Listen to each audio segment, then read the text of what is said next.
আজ জোড়া মামলা সুপ্রিম কোর্টে এবং দুটোই ভয়ঙ্কর। কারণ একটি এসআইআর নিয়ে, যেটি আমাদের প্রধান বিচারপতি সুপ্রিম কোর্টের সূর্যকান্ত ওনার ডিভিশন বেঞ্চে উঠতে চলেছে। আর অন্যদিকে আরও একটি মামলা, সেটা হচ্ছে ফাইল চুরির, প্রশান্ত কুমার মিশ্রার বেঞ্চে উঠতে চলেছে। প্রথমে অবশ্য আইটেম হিসাবে নোটিফিকেশন আছে ফাইল চুরির মামলার, আর মনে হচ্ছে দ্বিতীয় ধাপে এই এসআইআর মামলা উঠবে। বড় কিছু কি ঘটবে? দেখুন, আমরা সুপ্রিম কোর্টের সম্পর্কে অনেক কথা বলি বটে, কিন্তু এটা মানতে হবে সুপ্রিম কোর্টের বিচারপতিরা ঘাসে মুখ দিয়ে চলেন না, এবং ওনারা আমাদের সারা ভারতবর্ষের যে একেবারে টপ কোর্ট সুপ্রিম কোর্ট তার বিচারপতি। অতএব আমাদের জ্ঞান ভাণ্ডার আর ওনাদের জ্ঞান ভাণ্ডারের মধ্যে পার্থক্য আছে। অনেক কিছু বলা যায় না ওনাদের তরফ থেকে। গতদিন শ্যাম দেওয়ান টাইম কিল করেছে ফাইল চুরি মামলায়, আইপ্যাক মামলায় যদি ভদ্রভাবে বলা যায়। আর আমরা তো সব অভদ্র, তাই আমরা বলবো ফাইল চুরি মামলায়। এই ফাইল চুরি মামলাতে প্রচুর প্রচুর টাইম কিল করেছে, এগুলোও কিন্তু প্ল্যানের মধ্যেই রয়েছে, সবাই সব জানে। এই যে গত 18ই ফেব্রুয়ারি থেকে 18ই মার্চ 1 মাস টাইম পিছিয়ে দেওয়া হলো এই মামলার, তার মধ্যে কি কোনো প্ল্যান নেই? অবশ্যই রয়েছে। এত ঘাবড়ালে চলবে না, হবে। আমি এটা বলছি না যে এই শুনানিতেই হবে। 24শে মার্চ মঙ্গলবার সুপ্রিম কোর্টে যে ফাইল চুরির মামলা উঠতে চলেছে, আবারও শুনানি হবে। এই মঙ্গলবারই যে ঘটে যাবে এটা নয়, কিন্তু মঙ্গলবার যদি প্রতিষ্ঠিত হয়ে যায় এই মামলাটা অথেন্টিক। কারণ এখন এই মামলা বৈধ নাকি অবৈধ তাই নিয়ে লড়াই চলছে। এটা নিয়ে যদি শুরু নাই করা যেত তাহলে গতদিন তো শুনানিই হতো না, পিছিয়ে যেত। এবার এই মামলা অলরেডি গতদিন শ্যাম দেওয়ান, কপিল সিব্বাল, যত যা বলার মানেকা গুরুস্বামী বলে দিয়েছে।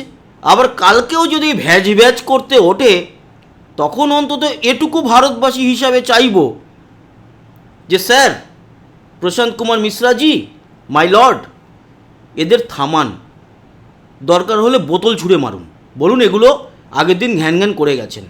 তো ঘ্যান ঘ্যান শুনে নিয়েছে আগের দিন, আগামীকাল শুনানিতে প্রথমেই এদের ঘ্যান ঘ্যানটা বন্ধ করতে হবে, এবং আশা করি আমাদের মাননীয় বিচারপতিরা বন্ধ করে দেবেন। কারণ এদের ঘ্যান ঘ্যানটা শুনে নিয়েছে, এইটা অথেন্টিক নাকি অথেন্টিক নয়। এবার আমরা দেখতে চাই কেন্দ্রের সলিসিটর জেনারেল তুষার মেহতা, উনি এসবি রাজু, ওনারা কি আর্গুমেন্ট করেন। কারণ মঙ্গলবার ওনাদের কিন্তু এবার শুনবে প্রথম থেকেই কোর্ট, আর তারপর দেখা যাক না কি হয়। আমি এটা বলছি না মঙ্গলবারই বড় কোনো ডিসিশন নিয়ে নেওয়া হবে, তবে হবে কিছু না কিছু এই শুনানিতে।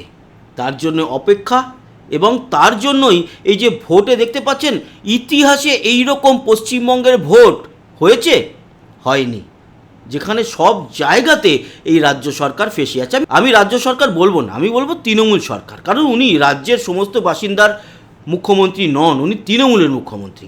ওনার বিরুদ্ধে এই মঙ্গলবার কিছু না হলেও এই ভোটের মধ্যে এই ফাইল চুরি মামলায় কিছু না কিছু হবেই। আর আপনারা সেকেন্ড সেশনে দেখতে পারবেন এসআইআর মামলা প্রধান বিচারপতি সূর্যকান্তের ডিভিশন বেঞ্চে উঠতে চলেছে। সেই মামলা তো এরাই যাবে, অভিষেক মনু সিংভি, শ্যাম দেওয়ান, মানেকা গুরুস্বামী, কপিল সিব্বাল, এরাই থাকবে, এরাই যাবে সেকেন্ড খেপ খেলতে।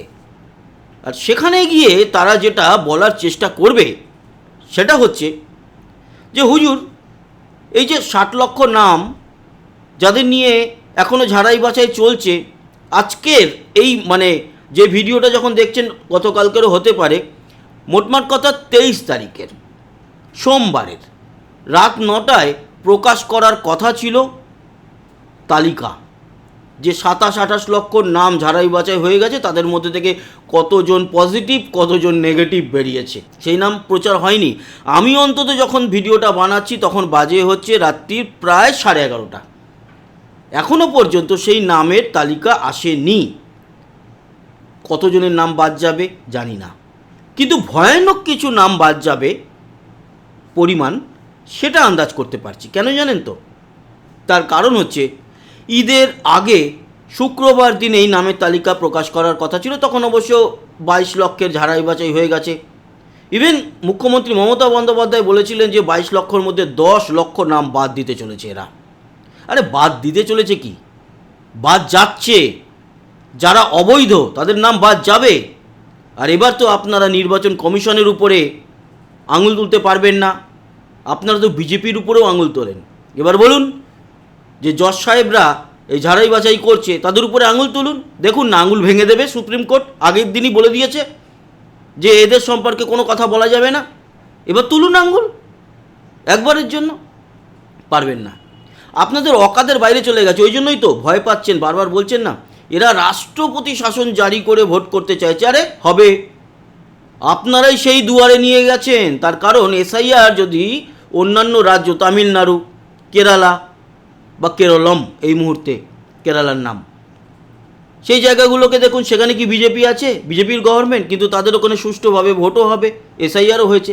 আপনি খুঁচিয়ে ঘা করেছেন, এবার ঘায়ের যন্ত্রণা জ্বালা আপনি সহ্য করবেন। বেশ করেছেন অ্যাকচুয়ালি, ঠিকই আছে, আপনার এটাই হওয়ার দরকার ছিল। আপনার যে কানে ফুসফুস করে চোর চিটিংবাজ তো ভর্তি আপনার হাতের আশেপাশে, সব চোর চিটিংবাজদের কাছ থেকে আর কত ভালো বুদ্ধি পাবেন। যা বুদ্ধি দিয়েছে বেশ হয়েছে, বেশ হয়েছে, এবার টের পাবেন। আর এবার এই যে নাম যে বাদ যাবে, সেই নামগুলোর মধ্যে থেকে ঝাড়াই বাছাই করার পর অন্তত যদি 22-25 লাখ নাম বাদ যায় 60 লক্ষর মধ্যে থেকে, তারপর আপনারা আবার যান, আবার সুপ্রিম কোর্টে গিয়ে বলবেন যে এদের মধ্যে থেকে 5-10 জন যদি থাকে তাদেরও তো ভোট দেওয়ার অধিকার রয়েছে, যদি ভুলবশত থেকে যায়, তার মানে আপনারা অ্যাকচুয়ালি আঙুল তুলবেন অ্যাডজুডিকেশনের যে মামলাগুলো চলছে সেই বিষয় নিয়ে। আর তারপর তুলুন, আমরাও চাই এবার তুলুন। আর তুলে সেই মামলাটা নিয়ে যদি ভোট স্থগিত হয়ে যায়, তাহলে আপনি ভালো করে জানেন যে মে মাসের 6 তারিখ আপনার ডেডলাইন। তারপর দেখা যাবে আপনি কোথায় আর বাকিরা কোথায়। আর আপনি এটা চাইছেন সেন্টিমেন্ট আদায় করার জন্য, এবং আপনি যে হারবেন সেটা জানেন, আপনি বুঝে গেছেন। তার কারণ প্রতিটা বুথ থেকে এত নাম বাদ গেছে। আমি আমার বুথের নাম বলছি না, আমার বুথে দেখলাম গত যে 2025-এর লিস্ট ছিল সেখানে নাম ছিল প্রায় 1000-এর উপরে, 1030-এর কাছাকাছি। আর গতকাল চেক করেছি 630 জন। তার মানে বুঝুন একবার, 450 খানা মানে ভোটার ভুতুড়ে ছিল। এবার তারা যে ভোট দিত কি দিত না সেগুলো জানা নেই, কিন্তু এটুকু আন্দাজ করা যেতে পারে নিশ্চয়ই দিত, কেউ না কেউ সেই জায়গায় ভোটগুলো দিয়ে যেত। তার কারণেই এত লেজে গোবরে হচ্ছে। আর ওই যে বলে না লেজে আগুন দিয়ে দিয়েছে, এটা লেজে আগুন। এবারে তৃণমূল কংগ্রেসের মুখ্যমন্ত্রী মমতা বন্দ্যোপাধ্যায় আর জিতে আসতে পারবেন না। দেখুন ভবানীপুরে জিতবেন কি না জিতবেন ওই নিয়ে তর্ক বিতর্ক এখন গিয়ে লাভ নেই।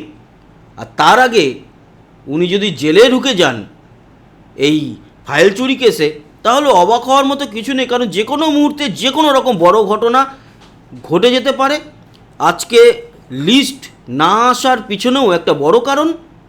এবং তারপর আরও একটা কথা বলে রাখি, এই যে আমাদের নির্বাচন কমিশন সমস্ত সচিবদেরকে, মুখ্য সচিব, স্বরাষ্ট্র সচিব সরিয়ে দেওয়া, সমস্ত জায়গা থেকে বড় বড় আধিকারিকদের সরিয়ে দেওয়া, ইভেন আজকে তো রিটার্নিং অফিসারদেরও সরিয়ে দিয়েছে 74 না 75 জনকে, তাদেরকে সরিয়ে দেওয়া, পুলিশ কমিশনার সহ পুলিশ আধিকারিকদের সরিয়ে দেওয়া, এবং সেই জায়গাতে বিচক্ষণ ব্যক্তিদের নিয়ে আসা, রাজ্যপালকে সরিয়ে দিয়ে RN রবিকে নিয়ে আসা।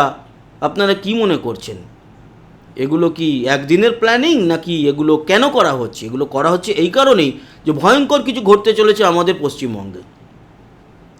খুব বড় লেভেলের মাথা একেবারে ঢুকে যাবে, সেই কারণে রাজ্য একেবারে হিলে যেতে পারে। তার আগেই নাম প্রকাশ, এই সমস্ত কিছুর আগে পুরোটাকে গ্রিপে নিয়ে নেওয়া, যাতে ওই ওনার দুধেল গাইরা, দেখুন এটা একটা অপমানজনক কথা।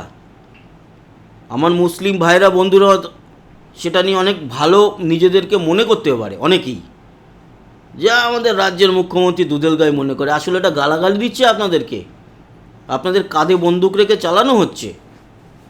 আর আপনাদের সবথেকে বড় সমস্যা কি জানেন, আপনারা প্রচণ্ড সেন্টিমেন্টাল। আপনাদের ধর্ম সম্পর্কে যদি কেউ ভালো ভালো কথা বলে দেয় না, যে তোমরা হচ্ছে গিয়ে দারুণ, তোমরা এই তোমাদের ধর্মে এই হেভি সুন্দর আছে, তোমরা খুব ভালো, এগুলো যদি কেউ বলে দেয়, এরা তার একেবারে মানে তাদের জন্য জীবন দিয়ে দিতে পারে। আর এটাকেই ক্যাশ করে এরা কাজ চালাচ্ছে। এই তৃণমূল কংগ্রেস সহ আরও বেশ কিছু পার্টি আছে। তো প্লিজ ভাইয়েরা এরকম করবেন না। শিক্ষিত সমাজ আপনাদের মধ্যেই যারা আছে তারাই কিন্তু আপনাদের নামেই বলে যে দেখো এরা এরকম, তারা লজ্জা পায় আপনাদের জন্য। আপনারা একটু শিক্ষিত হন, বোঝার চেষ্টা করুন, আপনাদের ঘাড়ে বন্দুক রেখে চালানো হচ্ছে। ভালো থাকবেন, সুস্থ থাকবেন, কালকে নজর রাখবেন আমাদের এই দ্য বেঙ্গল টিভি চ্যানেলে এবং অবশ্যই সাবস্ক্রাইব করবেন, লাইক শেয়ার করতে ভুলবেন না, কমেন্ট বক্সে মতামত জানাবেন। আবার দেখা হচ্ছে কালকে, ততক্ষণের মতো টাটা।